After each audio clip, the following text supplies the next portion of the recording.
Typically in venture capital, what you look at, and this is Silicon Valley, but also UK, Europe, and in South Africa, people try and apply similar kind of maths.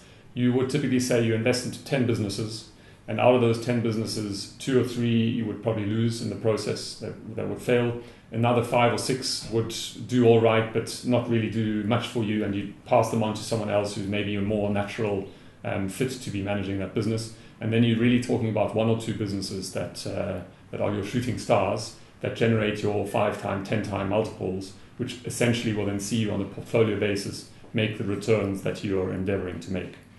What we took, we did not take that as a given for South Africa. We were aware that it would be more difficult to get those kind of ratios going.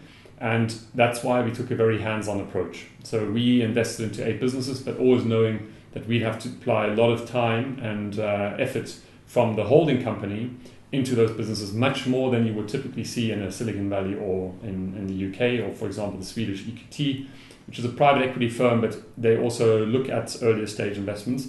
And even at later stage investments, they are very hands-on. They're very much more involved than purely a board position where they go for monthly meetings, etc., etc.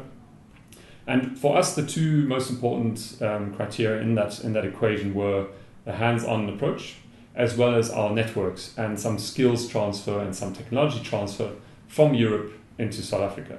And we have seen that work for us. If we look at the venture capital space in South Africa in the last 10, 20 years, we see very few success stories, and typically they aren't institutionalized. What that means is they don't come by design. They occur because, you may want to call it luck, but, an individual who spotted something at the right time, in the right place, finds the capital, attracts the capital, and then makes it happen. And that is something that, especially when we had the dot-com boom in 2000, 99, 98, 99, 2000, we tried to, in South Africa, replicate the same thing. Some of the biggest private equity firms in South Africa thought they could also replicate the same model as some of the biggest venture capitalists across the globe, but they did not succeed. So there is not a single venture capital fund that was set up by an institution such as an Ethos or a Brave or an Actis.